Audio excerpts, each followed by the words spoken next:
সম্মানিত ভিউয়ার্স, আসসালামু আলাইকুম। টেক বিডি ইনফোর অ্যানাদার মাইক্রোসফট ওয়ার্ড রিলেটেড একটি ভিডিওতে আপনাদেরকে স্বাগতম।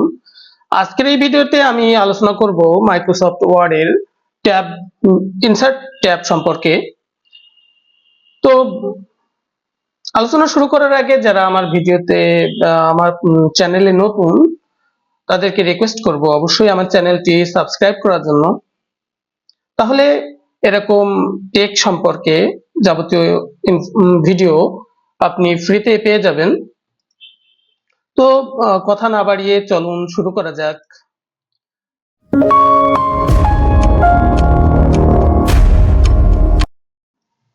যেমনটা দেখছেন আমি আমার ডেস্কটপের স্ক্রিনে আছি।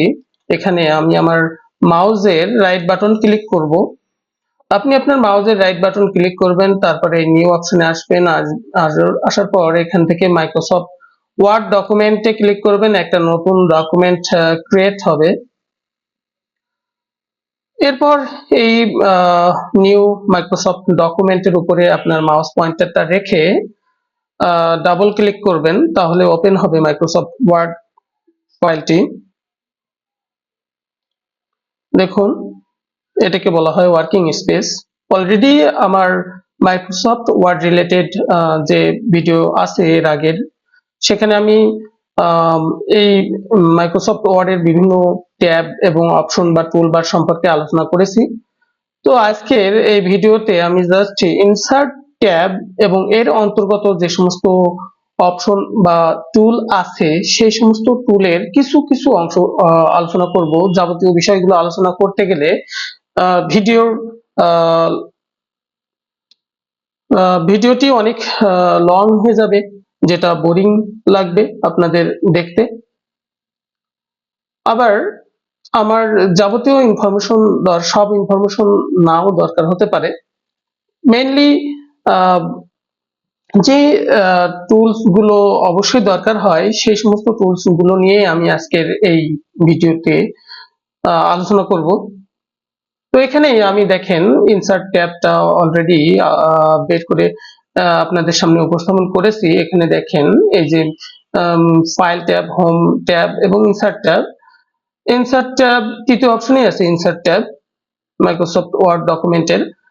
ইনসার্ট ট্যাবের অন্তর্গত বেশ কিছু দেখেন অপশন আছে। প্রথম অপশন আছে পেজ, তারপর টেবিল অপশন, এরপর আছে ইলাস্ট্রেশন অপশন, অ্যাড-ইনস অপশন। অ্যাড-ইনস এর সাথে অনেকেই অপরিচিত। অ্যাড-ইনস হলো আমরা যখন কোনো ম্যাথমেটিক্যাল বা কেমিস্ট্রির কোনো কাজ করে থাকি, সূত্র রিলেটেড কোনো কাজ করে থাকি, তখন আমাদের কিন্তু কেমিস্ট্রির সূত্র লেখা, কেমিস্ট্রির রিয়াকশন লেখা বা ম্যাথমেটিক্স এর সূত্রগুলো লেখার জন্য হিউজ ইনফরমেশন দরকার হয়, যে ক্ষেত্রে আমাদের আলাদা করে বিভিন্ন ধরনের প্লাগইন ডাউনলোড করে নিতে হয় ওই রিলেটেড, ওই সাবজেক্ট রিলেটেড। এখানে সাধারণত বিল্ড আপ খুব কম থাকে। এরপর আছে মিডিয়া, অনলাইন ভিডিওস। এখানে যদি কেউ ভিডিও ইনসার্ট করতে চায় তাহলে এই অপশনটাতে ব্যবহার করতে পারে, এই অপশনটা ব্যবহার করে যেতে পারে। এরপর আছে লিংক, এরপর কমেন্ট, হেডার এন্ড ফুটার, খুবই গুরুত্বপূর্ণ একটা অপশন। এরপর আছে টেক্সট, তারপরে আছে সিম্বলস। তো আমি এখানে প্রথমেই আলোচনা চলে যাই পেজ পেজ অপশন পেজ অপশনে। এখানে দেখেন পেজ অপশনের অন্তর্গত তিনটা টুলস আছে। একটা আছে পেজ কাভার, তারপরে ব্ল্যাঙ্ক পেজ এবং পেজ ব্রেক। পেজ কাভারটা কি আসলে? আমরা যখন কোনো বই লিখি, বইয়ের প্রথম পাতা বা পেজের একটা কাভার থেকে, যে কোনো একটা কাভার থাকে, সেই কাভারটা কেমন হবে, ডিজাইনটা কেমন হবে, সাধারণত তারই কিছু নমুনা এখানে দেয়া আছে। আপনি চাইলে একটা ব্ল্যাঙ্ক ডকুমেন্ট নিয়ে নিজের ইচ্ছা মতো এই পেজ কাভার তৈরি করে নিতে পারেন, নিজে ডিজাইন করে নিতে পারেন। তো এই গেল পেজ কাভার। এরপর ব্ল্যাঙ্ক পেজ, আমি এখানে ক্লিক করলেই দেখুন নতুন একটা ব্ল্যাঙ্ক পেজ তৈরি হয়ে গেছে। এই যে একটা ব্ল্যাঙ্ক পেজ তৈরি হয়েছে। এরপর পেজ ব্রেক, পেজ ব্রেক। হ্যাঁ, যদি আমি আমার লেখার অর্ধেক অংশ এখানে করে আমি নতুন আর একটা পেজ ওপেন করতে চাই, তাহলে আমার পেজ ব্রেক দরকার। এরপর দেখেন তৃতীয় অপশনে আছে টেবলস অপশন, অর্থাৎ আমি এই পেজটাতে একটা টেবিল যুক্ত করব। তো কিভাবে যুক্ত করব, জাস্ট এখানে ক্লিক করব, দেখেন টেবিলের অপশন আসছে, ইনসার্ট টেবল। এরপর জাস্ট মাউস পয়েন্টারটা আপনি আপনার প্রয়োজন যতগুলো কলাম এবং রো লাগবে,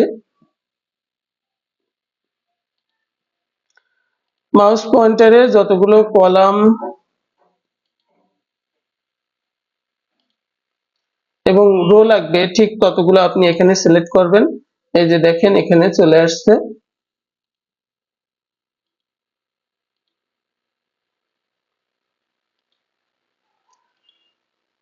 ওকে, চাইলে আপনি নিজেও টেবিল ড্র করতে পারেন, এভাবে। দেখুন এখানে আমি নিজেই টেবিল ড্র করতে পারি, এই অপশনটা দিয়ে টেবিল ড্র করা যেতে পারে আপনার প্রয়োজন অনুযায়ী। আপনি টেবিল ড্র করে নিতে পারেন এই অপশনের সাহায্যে। একই সাথে যদি আমার মনে হয় যে এখান থেকে আমার কোনো কিছু কোনো একটা সেল বাদ দেওয়া দরকার, তাহলে এই যে ইরেজার আছে, ইরেজারে ক্লিক করলেই ওই সেলের উপর ক্লিক করলেই সেটা ডিলিট হয়ে যাবে। তো এই বিষয়টা আমি পরে অবশ্য আলোচনা করব, আমি আজকে জাস্ট ইনসার্ট ট্যাবের অন্তর্গত বিষয়গুলো নিয়ে আলোচনা করি। তো আগে থেকে বলে রাখা দরকার যে ইনসার্ট ট্যাবটা হলো এমন একটা ট্যাব যেখানে আপনি আপনার এই যে ওয়ার্কিং এরিয়া বা ওয়ার্কিং স্পেসে কোনো কিছু যুক্ত করতে পারবেন। ছবি বলেন, শেপ বলেন, তারপরে চার্ট বলেন, ভিডিও বলেন, যা কিছু চান, টেবিল, যা কিছু যুক্ত করার অপশন হচ্ছে ইনসার্ট। মাইক্রোসফট ওয়ার্ডের ইনসার্ট ট্যাব এ আপনি সবকিছু যুক্ত করতে পারবেন, এখানে আর্ট করতে পারবেন, সবকিছু। তো টেবিল সম্পর্কে এই গেল। এরপরে আছে পিকচার, আপনি যদি কোনো পিকচার যুক্ত করতে চান, তো এখানে দেখেন দুই ভাবে দেখাচ্ছে পিকচার। অবশ্য কিছু কিছু মাইক্রোসফট ওয়ার্ডের তিনটা অপশন দেখায়, স্টক মিডিয়াও দেখায়। তো এখানে আমি ডিস ডিভাইস, এই ডিস ডিভাইসে ক্লিক করে আমি পিকচার যুক্ত করতে পারি। ওকে, এখানে আমি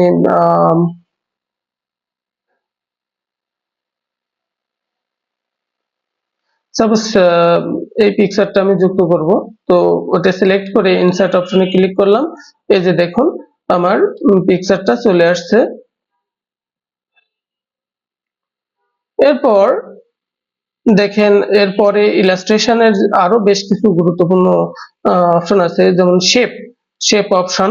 এখানে আপনি ডিজাইন করার জন্য, নির্ধারিত কোনো পেজে ডিজাইন করার জন্য আপনি শেপ অপশনে যে শেপটা আপনার দরকার, যদি আপনার মনে হয় যে রেক্ট্যাঙ্গেল একটা শেপ দরকার, তাহলে ওইটা রেক্ট্যাঙ্গেল শেপের উপরে ক্লিক করে আপনার মাউসের লেফট বাটন ক্লিক করবেন, মাউস বাটন ক্লিক করে চেপে ধরে রাখবেন, ধরে রেখে ড্র্যাগ করে টেনে নিয়ে আসবেন মাউসটা, এরপর ছেড়ে দিবেন। এই যে দেখেন একটা রেক্ট্যাঙ্গুলার শেপ হয়ে গেছে। একই সাথে আপনি যদি অন্য কোনো শেপ নিতে চান, মনে করেন আপনি ওভাল শেপ নেবেন, তাহলে এখানে জাস্ট যে জায়গায় আপনার প্রয়োজন ড্র করার, সেই জায়গায় মাউস পয়েন্টারটা রেখে আপনার মাউসের লেফট বাটন ক্লিক করে চেপে ধরবেন, ধরে টেনে নিয়ে আসবেন, ড্র্যাগ করে নিয়ে আসবেন যতটুকু আপনার দরকার সাইজ, ঠিক ততটুকু এইভাবে, তারপরে ছেড়ে দিবেন মাউস, ছেড়ে দিবেন। এই যে হয়ে গেল ইনসার্ট। তারপর শেপ, আপনি ফ্রিলি কোনো কিছু যদি অঙ্কন করতে চান, এই যে ফ্রি ফ্রম, এই যে অপশনটাতে আপনি ক্লিক করতে পারবেন, আপনার ইচ্ছা মতো ড্র হবে। এই যে আপনি যা আপনার ইচ্ছা মতো ড্র হবে, ঠিক আছে। ইনসার্ট ট্যাবের এই অপশনটাতে এই যে ফ্রি ফ্রম স্ক্রিবল, এই অপশনটা ক্লিক করলে আপনার ইচ্ছা মতো আপনি যে যা খুশি তাই ড্র করতে পারবেন। তো এখানে যত অপশন দেওয়া আছে সব অপশন গুলোই আপনি ট্রাই করে দেখতে পারেন। আম, যেমন আমি এখান থেকে আরো একটা অপশন নিলাম। এই যে দেখেন, এই জাস্ট তেমনই একটা শেপ তৈরি হয়ে গেল। এখানে বলে রাখা দরকার, আপনারা যখন এটা ছোট বড় করবেন অবশ্যই এই যে কর্নার থেকে ছোট বড় করবেন, তাহলে শেপটা ঠিক থাকবে। যদি মধ্যখান থেকে ছোট করা হয় তাহলে দেখেন এটা শেপটা চেঞ্জ হয়ে যাচ্ছে। এরপর স্মার্ট আর্ট আছে, চার্ট আছে। চার্টটাও খুবই গুরুত্বপূর্ণ। যেমন আপনি যদি আপনার আপনার যদি কোনো গবেষণামূলক কোনো কাজ হয়, সেখানে যদি কোনো চার্ট দরকার হয় তাহলে এখান থেকে চার্ট ব্যবহার করতে পারবেন। দেখুন, এটা কলাম রিলেটেড চার্ট, লাইন আছে, পাই চার্ট আছে, বার আছে, এরিয়া আছে। আম, এরকম অসংখ্য এখানে দেখেন চার্টের অপশন আছে। জাস্ট আপনি এখানে সিলেক্ট করবেন। সাপোজ আমি একটা পাই চার্ট সিলেক্ট করলাম, ওকে। এখানে দেখুন এই যে পাই চার্টটা চলে আসছে।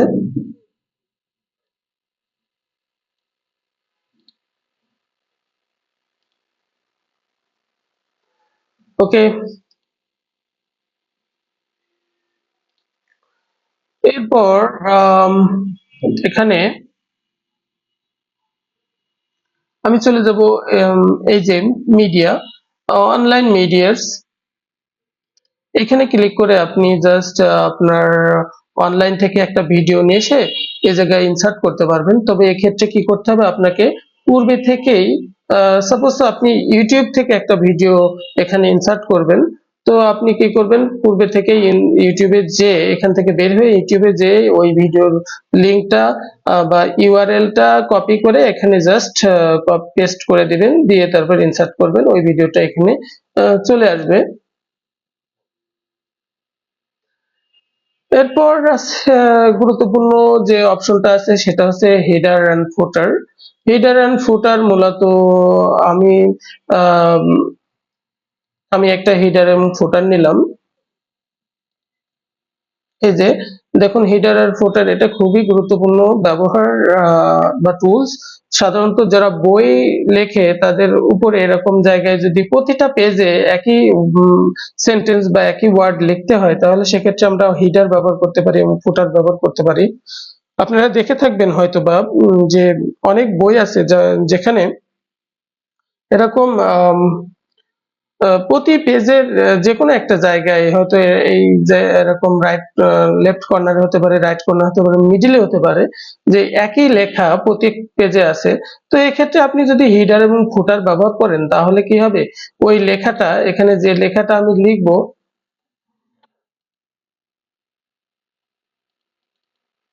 এখানে যে লেখাটা আমি লিখবো, সাপোজ এবিসিডি আমি লিখলাম, এই লেখাটা প্রত্যেকটা পেজে ও নিজে থেকে অটোমেটিক্যালি চলে আসবে। একই সাথে এই যে ফুটারেও আপনি যা লিখবেন সেটাও একই সাথে চলে আসবে। নেক্সট আমি আরো একটি অপশনে যাব, সেটা হচ্ছে টেক্সট বক্স।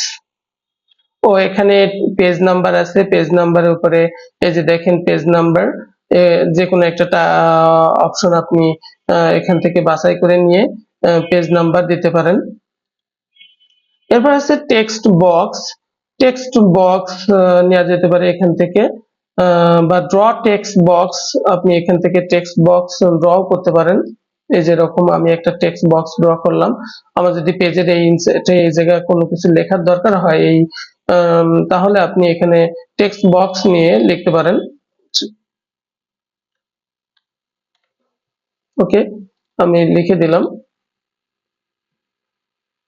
এই সবগুলো ইনসার্ট অপশনে। এরপরে আমি চলে যাব সিম্বল। এই সিম্বল অপশনে দেখুন এখানে ইকুয়েশন এবং সিম্বল আছে। এটা সাধারণত যারা ম্যাথমেটিক্যাল ক্যালকুলেশন করে, যেমন দেখেন এখানে বিভিন্ন ধরনের সূত্র আছে, এই ম্যাথমেটিক্যাল ক্যালকুলেশনের জন্য এই ইকুয়েশন গুলো ব্যবহার করা হয়। তো এই ইকুয়েশনের ব্যবহারটা একটু বিস্তৃতভাবে আলাদা ভিডিওতে আমি দেখায় দেব। আহ এই ভিডিওতে আমি দেখাতে গেলে ভিডিওর লংজিভিটিটা অনেক বেশি হয়ে যাবে। তো বন্ধুরা, ইনসার্ট ট্যাব সম্পর্কে এটাই ছিল আজকের আমার আলোচনা। কারো যদি আরো বেশি জানার ইচ্ছা থাকে তাহলে অবশ্যই কমেন্ট বক্সে জানাবেন। ভিডিওটি কেমন লাগলো আমাকে কমেন্ট বক্সে জানাবেন, আপনার মূল্যবান মতামত দিবেন। ভালো লাগলে লাইক শেয়ার করবেন এবং অবশ্যই আমার চ্যানেলটি সাবস্ক্রাইব করতে ভুলবেন না। ধন্যবাদ সবাইকে।